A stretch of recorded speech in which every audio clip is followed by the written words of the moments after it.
আমাদেরকে পাঠিয়েছেন এমন একটা ভূখণ্ডে আমাদেরকে পাঠিয়েছেন যে স্থানের জন্য আল্লাহ সুবহানাহু ওয়া তাআলা নির্দিষ্ট একটি ভাষাও দিয়ে দিয়েছেন। এখানে শুধু আল্লাহ পাঠিয়ে আমাদেরকে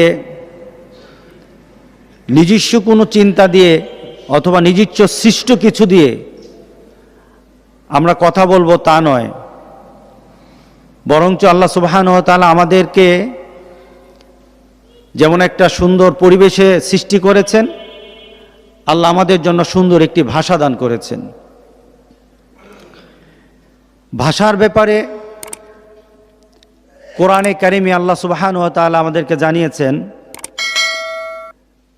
সূরা ইব্রাহিম, ভাষার মর্যাদা কতটুকু, ভাষার সম্মান কতটুকু, ভাষার ব্যাপারে ইসলাম কি বলে, আল্লাহ আমাদের জন্য ভাষাটা রেখেছেন, এর পিছনে আমাদেরকে একটা বৈচিত্র্য দান করেছেন গোটা পৃথিবীতে। আল্লাহ সুবহানাহু ওয়া তাআলা বলেন, তোমাদের বিভিন্ন জনকে বিভিন্ন স্থানে আমি পৃথিবীতে পাঠিয়েছি এবং তোমাদেরকে বিভিন্ন ভাষা দান করেছি, আর ওই ভাষা দিয়ে তোমরা যেন আমাকে চিনতে পারো, যার যার ভাষা দিয়ে আমার কাছে চাইতে পারো, যার যার ভাষা দিয়ে তোমাদের মনের আবেগটা আমার কাছে বলতে পারো, নিজেদের ঈমানকে আমার কাছে প্রকাশ করতে পারো, এর জন্য আমি ঠিক ওই ভাষার মধ্যে আমি নবী পাঠিয়েছি। ভাষা কেন্দ্রিক নবী। আল্লাহ সুবহানাহু ওয়া তাআলা ওয়া মা আরসালনা মির রাসূলিন ইল্লা বিলিসানি কওমিহি, আমি প্রত্যেক নবীকে তার স্বজাতির ভাষাভাষী করে পাঠিয়েছি, প্রত্যেক নবীকে তার স্বজাতির ভাষাভাষী করে পাঠিয়েছি, অর্থাৎ তার জাতি যেই ভাষার ছিল আমি নবীকে ওই ভাষাতে সৃষ্টি করেছি, অন্য কোনো ভাষাতে এনে দেই নেই। তাহলে বোঝা গেল ভাষার ব্যাপারে আল্লাহ সুবহানাহু ওয়া তাআলা এক ভাষাতে দিতে পারতেন। আদম আলাইহিস সালাম থেকে শুরু করে মুহাম্মদ সাল্লাল্লাহু আলাইহি সাল্লামকে সবাইকে এক ভাষাতে আল্লাহ পাঠাতে পারতেন, কিন্তু আল্লাহ সুবহানাহু ওয়া তাআলা মানব কুলের ভাষাকে চিন্তা করলেন, যদি আমি একই ভাষায় পাঠাই মানুষের মধ্যে একটু সমস্যা সৃষ্টি হতে পারে। আর দ্বিতীয়ত বিষয় হলো, একই সময় পৃথিবীতে অধিক নবী ছিল, একাধিক নবী ছিল, যেমন মুসা আলাইহিস সালাম নবী ছিলেন, তার ভাই হারুন আলাইহিস সালাম নবী ছিলেন। ভাষা কেন্দ্রিক নবী ছিল, অঞ্চল ভিত্তিক নবী ছিল। শুধু একজনের ক্ষেত্রে ব্যতিক্রম হয়েছেন, তিনি হলেন মুহাম্মদুর রাসূলুল্লাহ সাল্লাল্লাহু আলাইহি ওয়াসাল্লাম। সেটাও একটা কারণ, সেটার একটা বিশালত্ব, সেটার ভিতরে একটা মহত্ব আছে, বিশাল কিছু নবীর অবস্থান সৃষ্টি করেছেন আল্লাহ সুবহানাহু ওয়া তাআলা। কেন আমি ভাষার সাথে নবী পাঠিয়েছি, ভাষা এবং নবী পাশাপাশি একই ভাষার মধ্যে আমি এক নবী পাঠিয়েছি, কেন পাঠিয়েছি?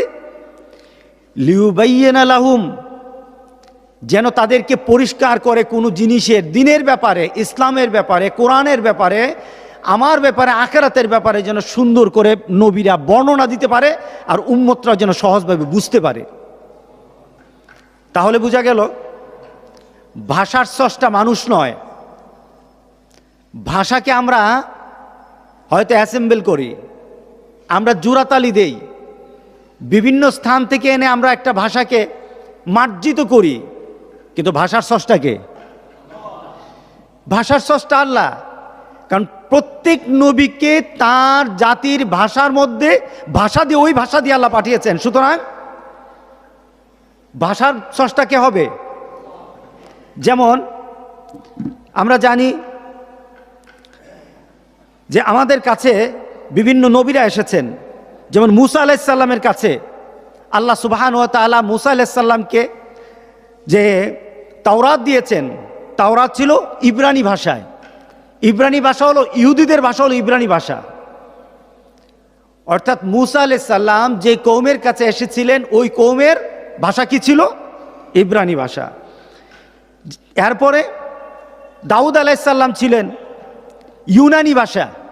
দাউদ আলাইহিস সালামকে আল্লাহ সুবহানাহু ওয়া তাআলা যে কওমে পাঠিয়েছেন ওই জাতির ভাষা ছিল ইউনানি। দাউদ আলাইহিস সালামের ভাষা ছিল কি? ইউনানি। দাউদ আলাইহিস সালামকে আল্লাহ জাবুর দিলেন, জাবুরটাও ছিল ইউনানির। জাবুরের ভাষা ছিল কি? ইউনানি ভাষা। ঠিক তদ্রুপ হযরত ঈসা আলাইহিস সালামকে আল্লাহ সুবহানাহু ওয়া তাআলা ইঞ্জিন দান করলেন। ইঞ্জিনের ভাষা ছিল কি? সুরিয়ানি। ইঞ্জিনের ভাষা সুরিয়ানি। মুসা আলাইহিস সালামকে ঈসা আলাইহিস সালামকে সুরিয়ানি দান করলেন। সুরিয়ানি ভাষায় মুসা আলাইহিস সালামকে আল্লাহ পাঠালেন, ভাষা ছিল কি? সুরিয়ানি। মুহাম্মদ সাল্লাল্লাহু আলাইহি সাল্লামকে আল্লাহ সুবহানাহু ওয়া তাআলা আরবে পাঠালেন। আরবের ভাষা কি? আরবের ভাষা কি? আরবি। রাসূল সাল্লাল্লাহু আলাইহি সাল্লামকে কোন ভাষার মধ্যে পাঠালেন? কোরআনের ভাষা কি? আরবি। এবার আপনাদের প্রশ্ন আসতে পারে, আপনাদের একটা প্রশ্ন আসতে পারে যে আরবি তাহলে আঞ্চলিক ভাষা, তা আমরা বাংলা ভাষা আমাদের কাছে আসলো না কেন? যারা ইংলিশ বলে তাদের জন্য আলাদা ভাষা হওয়া দরকার ছিল। প্রশ্ন আসবে না? প্রশ্নের উত্তর হলো, আগের যে নবীরা ছিলেন একই সময় একাধিক নবী ছিল বিভিন্ন ভাষাতে। একই সময় অধিক নবী ছিল, একাধিক নবী তাদের বিভিন্ন ভাষাতে আল্লাহ সুবহানাহু ওয়া তাআলা পাঠিয়ে দিতেন।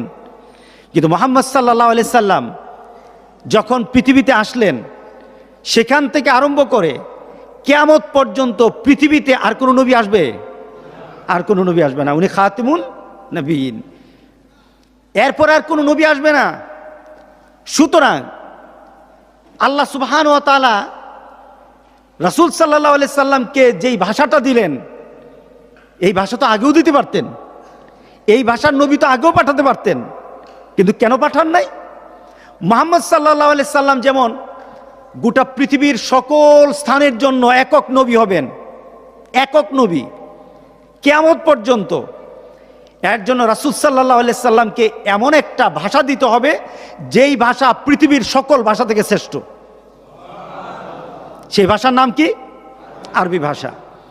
মুহাম্মদ সাল্লাল্লাহু আলাইহি সাল্লামকে এমন একটা ভাষা দিতে হবে যেই ভাষা পৃথিবীতে আদম আলাইহিস সালাম থেকে শুরু করে রাসূল সাল্লাল্লাহু আলাইহি সাল্লাম আরবি ভাষা পর্যন্ত কিয়ামত পর্যন্ত যত মানুষ আসবে, আখিরাতে যখন উঠবে একটা ভাষাতে উঠবে।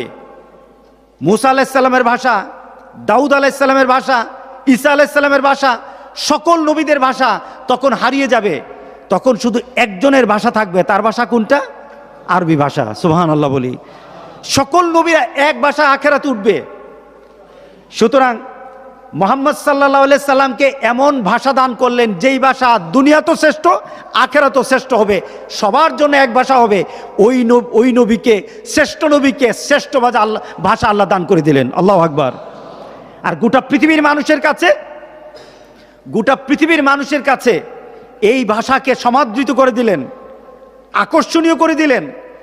গোটা পৃথিবীর মানুষ তার ভাষাকে যতই ভালোবাসুক, নিজস্ব ভাষাকে যতই ভালোবাসুক, কিন্তু আরবি ভাষাকে কলিজা দিয়ে প্রত্যেকটি মুসলমান ভালোবাসে, ভাসে না? পিছনে কারণ কি? কারণ হলো এটা, এই ভাষা হলো মুহাম্মদ সাল্লাল্লাহু আলাইহি সাল্লামের ভাষা, এই ভাষা হলো আমার কবরের ভাষা, এই ভাষা হলো হাসরের ভাষা, এই ভাষা হলো কোরআনের ভাষা, এই ভাষা হলো হাসরের মৃত্যুর পর ওই জগতের ভাষা হবে আরবি ভাষা। এর জন্য আমাদের প্রিয় ভাষার নাম কি? আরবি ভাষা। এটা মুসলমানদের জন্য। এখন ভাষার ক্ষেত্রে আল্লাহ সুবহানাহু ওয়া তাআলা বৈচিত্র্য দান করেছেন। আমাদেরকে আল্লাহ সুবহানাহু ওয়া তাআলা যে অঞ্চলে সৃষ্টি করেছেন, ওই অঞ্চলের আঞ্চলিক ভাষাটার নাম কি? বাংলা ভাষা। এই বাংলা ভাষা আমাদের মাতৃভাষা আমরা বলি, এটা আমাদের মায়ের ভাষা। 1000 বছর ধরে এই ভাষা চলে আসছে। এই ভাষার মধ্যে একটা পরিবর্তনের চিন্তা ছিল, পরিবর্তন করার জন্য একটা পরিবেশ সৃষ্টি করে দিল। তখন 1952 সালে, অর্থাৎ 8ই ফাল্গুন 1358 সালে এই ভাষা, মাতৃভাষা যেন আমার ভাষা থাকে, এর জন্য বাংলাদেশের ছাত্র, যুবক, সকল শ্রেণীর মানুষ আন্দোলনে নেমে গেল যে আমার মায়ের ভাষা ছাড়া যাবে না, আমাদের কেড়ে নিতে দিব না। যে কোনো পৃথিবীর ভাষা আসুক আমরা শ্রদ্ধার সাথে নেব। আরবি ভাষা আমার সবচাইতে শ্রদ্ধা, কিন্তু আরবি ভাষাকে আমার দেশের ভাষা স্থানান্তরিত করা, দেশের ভাষার মধ্যে আমার দেশীয় ভাষা আমার মায়ের ভাষার মধ্যে পরিবর্তন করা আল্লাহ কিন্তু বলে নাই। বলছে নাকি? আল্লাহ আমাদের কি বলেছেন?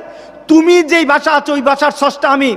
সুতরাং ওই ভাষাকে মর্যাদা দেওয়ার জন্য আমি এর আগে প্রত্যেক নবীকে প্রত্যেক ভাষার মধ্যে আমি নবী করে বিভিন্ন ধরনের নবী পাঠিয়েছি, বিভিন্ন শ্রেণীর নবী পাঠিয়েছি, ভাষার ক্ষেত্রে নবী পাঠিয়েছি, আলাদা করে নবী পাঠিয়েছি। সুতরাং ভাষাকে মর্যাদা দিয়েছেন আমার আল্লাহ। কে মর্যাদা দিয়েছেন? আমার আল্লাহ মর্যাদা দিয়েছেন। সুতরাং এই ভাষা আমরা ছেড়ে দেব না।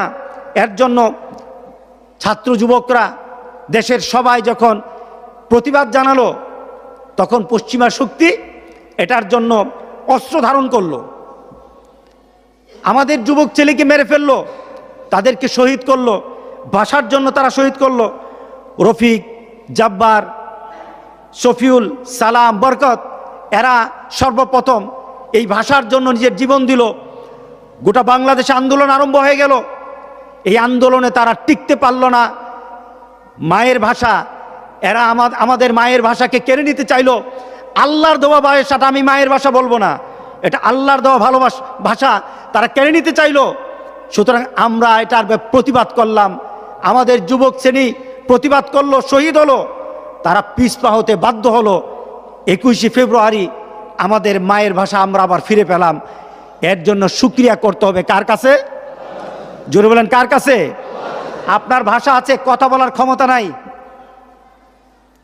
আপনি ভাষা জানেন, কথা বলতে পারেন না, এই ভাষার দাম আছে? তো সুতরাং কথা বলার ক্ষমতা দিলেন কে?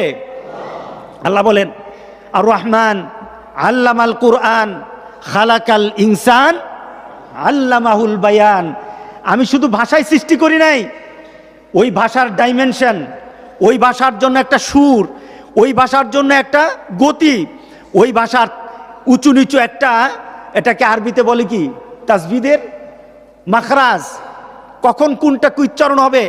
যেমন বাংলা ভাষায় গ, আবার যদি বলি আরেকটা শব্দ ঘ, ঘ উচ্চারণ পরিবর্তন আসছে কিনা, চ, ছ, এই যে উচ্চারণগুলি পৃথিবীর কেউ দেয় নাই, তোমার জিহ্বার মধ্যে আমি আল্লাহ দিয়ে দিয়েছি। আল্লাহ বলেন, আর রহমান, আমি হলাম তেমন রহমান, আল্লামাল কুরআন, তোমাদেরকে কোরআন শিক্ষা দিয়েছি, কোরআনের ভাষা আমি দিয়েছি। খালাকাল ইনসান, মানুষ তোমাদেরকে আমি সৃষ্টি করলাম। আল্লামাহুল বায়ান, আমি মানুষকে কথা বলার ক্ষমতা দিয়েছি। তুমি অ, আ, ক, খ সৃষ্টি করতে পারবা না যতক্ষণ পর্যন্ত মুখে আমি এই ক্ষমতা না দেব। সুতরাং মুখে, জবানের মধ্যে ক্ষমতা কে দিয়েছেন? আল্লাহ সুবহানাহু ওয়া তাআলা দিয়েছেন। আল্লাহু আকবার। পৃথিবীর কেউই আমার জবানের মধ্যে এই উচ্চারণ দেয় নাই, এই উচ্চারণ দিয়েছে কে? আল্লাহ। যদি আমার জবানের মধ্যে অ, আ, ক, খ না দিতেন আমি কিন্তু বের করতে পারতাম না। সুতরাং এই শব্দগুলি কে সৃষ্টি করেছেন? আমার আল্লাহ সৃষ্টি করেছেন। যারা এই দিনের জন্য, এই ভাষার জন্য নিজের জীবন দিল, এটা হলো আমার অধিকারের জন্য আন্দোলন, অধিকারের জন্য জিহাদ, অধিকারের জন্য আমাদের জীবন দেওয়া। যারা নিজের অধিকারের জন্য জীবন দেয় তারা শহীদ হয়। নিজের অধিকারের জন্য যারা জীবন দেয় তারা শহীদ। যারা ভাষার জন্য জীবন দিয়েছে তারা শহীদ, নিঃসন্দেহে তারা শহীদ। কারণ আমার ভাষাকে কেড়ে নিবে, আমি বসে থাকতে পারি না। তাদের জন্য আমাদের কার কাছে দোয়া করা দরকার? আল্লাহর কাছে দোয়া করা দরকার। ভাষার জন্য যারা জীবন দিয়েছে মাবুদ, তাদেরকে তুমি মর্যাদা দাও, তাদেরকে তুমি মাফ করে দাও, তাদেরকে তুমি সম্মান দাও, তাদেরকে শহীদি মর্যাদা দান করে দাও। জোরে বলে আল্লাহুম্মা আমিন। এই ভাষাকে মর্যাদা দেওয়া হয়েছে গোটা পৃথিবীতে এটাকে আন্তর্জাতিক মানের ভাষা হিসাবে গ্রহণ করা হয়েছে। 2010 সালে গোটা পৃথিবীর আন্তর্জাতিক মানের একটা ভাষা হিসাবে বাংলা ভাষা মর্যাদা পেয়েছে। আমরা ধন্যবাদ জানাই যারা আমাদের ভাষাকে সম্মান দিল, তাদেরকে আমরা ধন্যবাদ জানাই। সুতরাং যারা ভাষার জন্য শহীদ হলো, তাদের জন্য আমাদের কি করা বলেন? আমরা মুসলমান হিসেবে কি করতে চাই? দোয়া করব। তাদের জন্য কি করব? আমাদের তো আর কিছু করার নাই। তারা আমার ভাষাকে রেখেছে, তারা আমার জবানের মধ্যে আল্লামাহুল বায়ান, কথা বলার ক্ষমতা যে আল্লাহ দিয়েছেন, আমার অ আ ক খ এই শব্দগুলি উচ্চারণের ক্ষমতা আমার জিহ্বার মধ্যে কেউই দেয় নাই, আমার আল্লাহ দিয়েছেন, ঠিক না? আমার আল্লাহ জিহ্বার মধ্যে শক্তি দিয়ে দিয়েছেন। ওই শক্তির চর্চা করার সুযোগ যারা করে দিয়েছে, যাদের মাধ্যমে হয়েছে, আল্লাহ তাদেরকে জান্নাতুল ফেরদৌস নসিব করে দিয়ে জোরে বলেন আল্লাহুম্মা আমিন। আমরা আজকে 21শে ফেব্রুয়ারি তাদের জন্য দোয়া করি, 8ই ফাল্গুন তাদের জন্য দোয়া করি, আল্লাহ যেন তাদেরকে মর্যাদা দেয়।